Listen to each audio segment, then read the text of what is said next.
Hello guys, welcome once again. स्वागत है आपका एक और नई वीडियो में। तो वीडियो बहुत ही इंपॉर्टेंट टॉपिक के बारे में रहने वाली है। अगर आप वेट कर रहे हो अपने कॉस की सर्टिफिकेट ऑफ स्पॉन्सरशिप, बहुत लोगों के मैसेज आते हैं कि वो कितने मंथ से कॉस की वेट कर रहे हैं, अभी तक कॉस नहीं आ रहा। तो यूके गवर्नमेंट ने बहुत ही इंपॉर्टेंट अर्जेंट नोटिस दिया है कॉस को लेके कि एक पर्टिकुलर डेट तक अगर आपका कॉस नहीं आएगा, उसके बाद सारी की सारी कॉस एप्लीकेशन यूकेवीआई कैंसिल कर देगी। तो क्या है ये अपडेट और उसके अलावा कब ये अफेक्ट में आएगी, एंड जो लोग अभी भी वेट करें अपने कॉस की उन पे अफेक्ट क्या होगा, एंड अगर जिनको कॉस मिल जाता है, जो सैलरी की वेट कर रहे हैं कि हमारी ओल्ड सैलरी के अकॉर्डिंग वीजा अप्लाई कर पाएंगे कि नहीं, उसका भी आंसर यूके गवर्नमेंट ने इस नोटिस में दे दिया है। तो क्या है ये नोटिस एंड क्या है ये न्यूज़, ये पूरी की पूरी जो बात है मैं इस वीडियो में करने वाली हूँ। तो watch this video till the end अगर आपको प्रॉपर इन्फॉर्मेशन चाहिए, बिकॉज एग्जैक्ट न्यूज़ में रीड करूंगी एंड समझाऊंगी। तो हो सकता है कि जिस चीज की वेट आप कर रहे हो वो लास्ट में आए, क्योंकि जैसे जैसे ही यूकेवीआई ने इन्फॉर्मेशन मेंशन करी है वैसे वैसे ही मैं रीड करके आपको एक्सप्लेन करती जाऊंगी। तो वीडियो स्टार्ट करने से पहले अगर आप मेरे चैनल को कर रहे हो फर्स्ट टाइम विजिट, तो मेरा नाम है गुरप्रीत। आप देख रहे हैं you me and England's life. And अगर आपने अभी तक ये चैनल सब्सक्राइब नहीं करा है तो आप ये चैनल सब्सक्राइब कर सकते हो for more informative video specially about UK life, UK visas. अगर आप यूके में आ चुके हैं तब भी चैनल आपके लिए हेल्पफुल होगा, और अगर आप आने का प्लान कर रहे हैं देन इस चैनल पे डेफिनेटली आपको बहुत सारी ऐसी वीडियोस मिल जाएंगी जो किसी ना किसी वे में आपकी हेल्प जरूर करेंगी। So do subscribe guys if you are new at my start करते चैनल। हैं ये वीडियो। तो यूके की गवर्नमेंट ने 19 ऑफ मार्च को जो यहाँ पे रूल चेंज हुए थे सैलरी को लेके, उनके बारे में जो डिटेल स्टेटमेंट थी एंड डिटेल गाइडेंस थी वो पब्लिश करी थी। उसके बारे में मैंने एक वीडियो बनाई भी थी कि कितनी सैलरी आपको रिक्वायर्ड है। वो पार्ट 1 में था, उसमें काफ़ी चीज़ें मेंशन थी कि न्यू एंट्रेंस कौन बन सकता है या फिर किस फील्ड में कितनी सैलरी होनी चाहिए। अगर आप स्टिल कंफ्यूज हैं तो वो वीडियो आप देख सकते हैं, उसका लिंक मैं डिस्क्रिप्शन में दे दूंगी। पर उसके बाद जो सेकेंड गाइडेंस आती है वो भी 19 ऑफ मार्च को ही पब्लिश हो गई थी। उस गाइडेंस में अब क्या मेंशन है, स्पेशली कॉस्ट के बारे में काफी चीजें मेंशन है। तो मैं बिना टाइम वेस्ट करे, बिना किसी देरी से मैं डायरेक्टली आपको ऑफिशियल साइट पर करने के साथ ही यहाँ पे गाइडेंस शो होती है। यहाँ पे मेंशन करा हुआ है workers and temporary worker guidance for sponsorship part 2 sponsor a worker journal information accessible updated 19 मार्च 2024। तो ये सेकंड पार्ट है, फर्स्ट पार्ट की वीडियो बनाई हुई है। इसमें कंटेंट में बहुत सारी चीजें मेंशन है।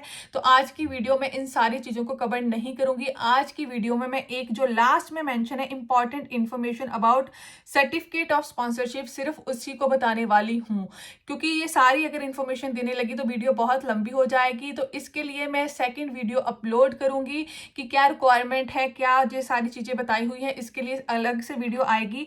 पर आज मैं वीडियो में बताऊंगी जो इंपॉर्टेंट इंफॉर्मेशन है। तो डायरेक्टली इसी पे चलते हैं। तो यहाँ पे है important information about certificate of sponsorship. तो अब इसमें मेंशन क्या है, this annex tell you how further coming changes to immigration rule will affect certificate of sponsorship.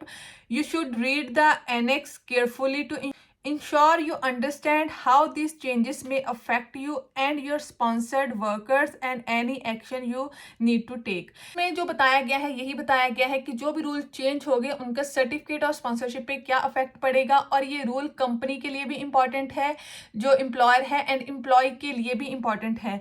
तो इसके बाद है what is changing. There is important changes to immigration rules coming into effect 4th April 2024। These include, तो 4th April से ये rule implement हो जाएंगे। क्या है ये रूल, तो फर्स्ट है replacing the standard occupational classification 2010 system currently used in appendix skill occupations with SOC 2020 system।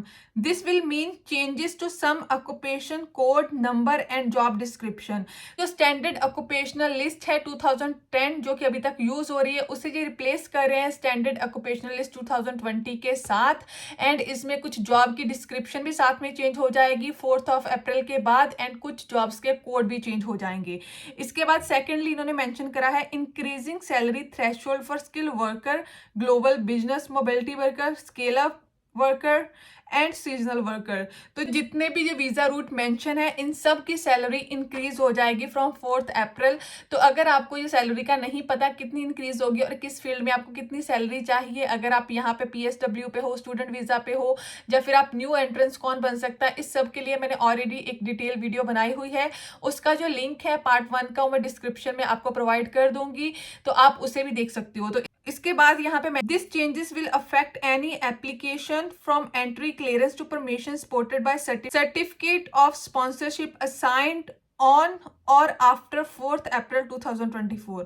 तो इन्होंने यहाँ पे मेंशन करा है कि ये चेंज उन सब पे अफेक्ट करेंगे जिनको जो सर्टिफिकेट स्पॉन्सरशिप है वो 4 अप्रैल को मिलता है, या 4 अप्रैल के बाद। नीचे मेंशन करा है स्पॉन्सरशिप मैनेजमेंट सिस्टम अनअवेलेबल। तो स्पॉन्सरशिप मैनेजमेंट सिस्टम क्या है, काफी लोगों को नहीं पता होगा। इसके लिए भी मैंने एक अलग से वीडियो बनाई थी स्पॉन्सरशिप मैनेजमेंट सिस्टम को एक्सप्लेन करने के लिए। अगर आप इसको डिटेल में जानना चाहते हो कि ये कैसे वर्क करता है, कंपनी कॉस्ट कैसे अप्लाई करती है, तो हर चीज मैंने उसमें मेंशन करी थी। उसका जो लिंक है वो भी मैं डिस्क्रिप्शन में प्रोवाइड कर दूंगी। थोड़ा सा बता देती हूँ कि जब कंपनी आपके लिए कॉस्ट अप्लाई करती है, जब अपने लिए लाइसेंस अप्लाई करती है, तो उनको UKVI की साइट पे जाके एक अलग सिस्टम में लॉग इन करना होता है। जैसे कि आपकी यूनिवर्सिटी की लॉग इन ID वगैरह होती है, वैसे ही कंपनी की एक ID होती है। तो स्पॉन्सरशिप मैनेजमेंट सिस्टम से ही कंपनी हर जो उनका काम है लाइसेंस से लेके कॉस्ट तक वो सब कर पाती है। UKVI की साइट पे ही ये जो सिस्टम है वो अवेलेबल होता है। तो ये जो टाइम पीरियड है 7 PM 2 अप्रैल से शाम के 7 बजे से 4 अप्रैल सुबह के 9 बजे तक ये सिस्टम टोटली बंद रहेगा। इसमें कोई भी काम नहीं होएगा। इसमें अब क्या नहीं कर सकते ड्यूरिंग दिस पीरियड, लाइसेंस के रिलेटेड जो भी काम होते हैं, रिन्यू करने का, अप्लाई करने का, जिसमें रूट ऐड करने का, वो नहीं कर पाएगी company. Apply for skilled worker defined certificate of sponsorship, तो जो भी defined certificate of sponsorship cost होते हैं वो अप्लाई नहीं कर पाएंगी। तो डिफाइंड कॉस्ट का भी उस वीडियो में मैंने मेंशन करा था। तो डिफाइंड कॉस्ट वही होते हैं जो कि इंटरनेशनल लोगों के लिए अप्लाई करे जाते हैं पर्टिकुलर इंफॉर्मेशन देके एक पर्सन के बारे में। तो इसके बाद ask to increase or renew your allocation to undefined certificate of sponsorship. तो अनडिफाइंड का भी मैंने वहीं पे मेंशन करा था कि वो कॉस्ट होते हैं जो कंपनी के पास ऑलरेडी अवेलेबल होते हैं एंड कंपनी वो किसी को भी दे सकती है। तो वो एक पर्टिकुलर नंबर उनके पास होता है, तो उस नंबर को इंक्रीज करने की रिक्वेस्ट कंपनी उस टाइम पीरियड में नहीं कर पाएगी। इसके बाद है assign any certificate of sponsorship, assign any certificate of sponsorship to worker you wish to sponsor। तो इसके अलावा जो कंपनी है वो अपना जो सर्टिफिकेट ऑफ स्पॉन्सरशिप है वो किसी को असाइन नहीं कर पाएगी। लाइक जो अनडिफाइंड कॉस्ट होते हैं वो कंपनी के पास अवेलेबल होते हैं, उसमें ओनली इन्फॉर्मेशन डाल के असाइन करना होता है, तो वो काम भी कंपनी उस टाइम पे नहीं कर पाएगी। जो इसमें चेंजेस है वो मेनली डिफाइंड कॉस्ट वालों को अफेक्ट। अब इसके बाद मेंशन इंपॉर्टेंट इन्फॉर्मेशन है। DCOS application made before 7 PM on 2 April 2024. If you are require any skilled worker DCOS before these changes take effect, you should apply for them as soon as possible. We will process as many DCOS application as we can before 7 PM on 2 April 2024. However, any application which are still outstanding at that point will be cancelled. If your application is cancelled, you will need to make a new application after 9 AM on 4 April 2024 based on relevant SOC 2020 occupations code and revised salary threshold। तो बहुत ही important ये update है। इन्होंने mention करा है कि अगर आपको डिफाइंड कॉस्ट चाहिए, तो अगर वो कॉस्ट आपको 2 अप्रैल 2024 यूके के टाइम के अकॉर्डिंग 7 PM से पहले मिल जाता है देन ठीक है। अगर आपका कॉस्ट उस टाइम तक नहीं मिल पाता, इट मीन्स कि उसके बाद जितनी भी सारी एप्लीकेशन होंगी इस फील्ड में, स्किल वर्कर में, डिफाइंड कॉस्ट के लिए वो टोटली कैंसिल हो जाएंगी। तो उसके बाद अगर आपको दोबारा से कॉस्ट चाहिए तो आपको न्यू एप्लीकेशन करनी पड़ेगी अगेन ऑन 4 अप्रैल 2024। बहुत ही बड़ी न्यूज है उन लोगों के लिए जो कॉस्ट की वेट कर रहे हैं काफी मंथ से और बोल रहे हैं कि मेरा कॉस्ट नहीं आ रहा, जो कुछ लोगों ने पहले अप्लाई करा हुआ है।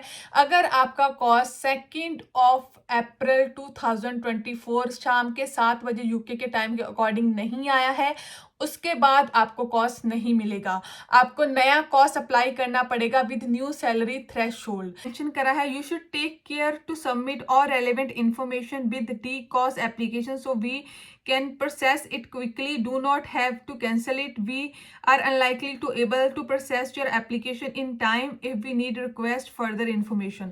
तो इन्होंने बोला है कि जितनी जल्दी जितनी ज़्यादा एप्लीकेशन हो सकती है वो प्रोसेस करने की ट्राई करेंगे 2 अप्रैल से पहले शाम के 7 बजे तक। अगर कोई एप्लीकेशन में फर्दर इंफॉर्मेशन चाहिए या एप्लीकेशन क्लियर नहीं है तो उसमें यूकेवीआई कुछ नहीं कर सकती, उस केस में आपकी एप्लीकेशन कैंसिल होगी। और मेंशन है कि अगर कंपनी को जो सर्टिफिकेट ऑफ स्पॉन्सरशिप है वो मिल जाता है 2 अप्रैल 7 PM से पहले विद ओल्ड सैलरी जो कि 2010 की लिस्ट के अकॉर्डिंग है एंड जो उसमें आपकी जॉब का कोड है वो 2010 की लिस्ट के अकॉर्डिंग है, तो कंपनी को भी वो सर्टिफिकेट ऑफ स्पॉन्सरशिप आपको प्रोवाइड करना पड़ेगा 2 अप्रैल 2024 7 बजे से पहले।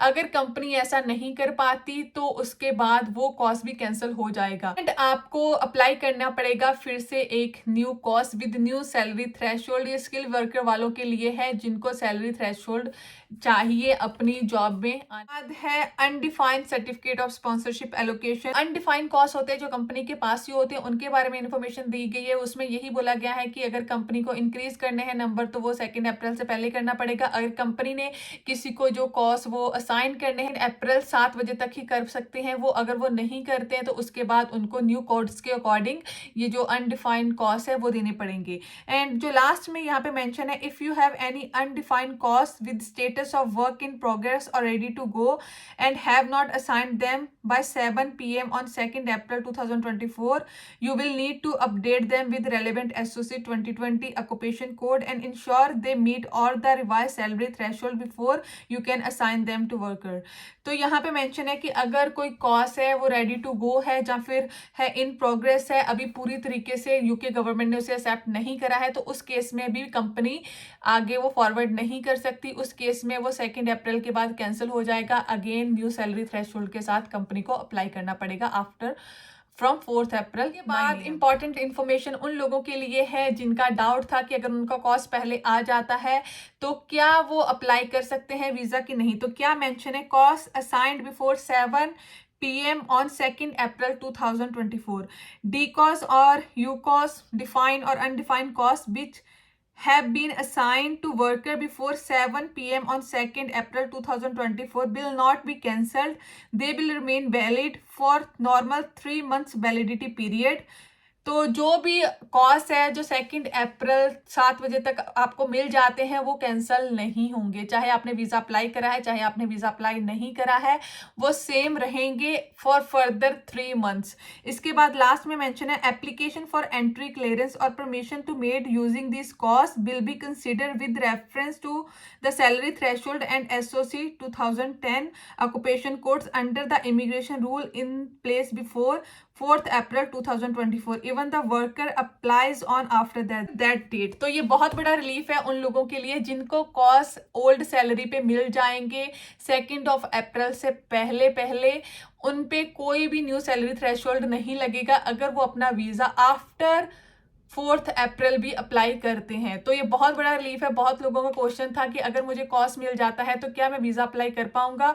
तो आप यस इस केस में इस वीज़ा रूट में यूके गवर्नमेंट ने ये आपको रिलीफ दिया है कि अगर आपका कॉस्ट पहले मिल गया है देन आप अपना वीज़ा अप्लाई कर पाओगे बाद में with old salary threshold for further 3 month तक वो आपका कॉस्ट भी वैलिड रहेगा। आज की वीडियो अबाउट बिग अपडेट्स जो कि यूके गवर्नमेंट ने करी हैं एंड स्पेशली जो सर्टिफिकेट ऑफ स्पॉन्सरशिप के वेटिंग वाले लोग हैं उनको भी अब एक तरह से उनका आंसर मिल गया है कि अगर उनको 2 अप्रैल तक कॉस्ट मिल जाता है तो आपका कॉस्ट आएगा। अगर आपका कॉस्ट नहीं मिला है तो इट मीन्स कि आपके सारे कॉस्ट कैंसिल है एंड आपको न्यू एप्लीकेशन डालनी पड़ेगी।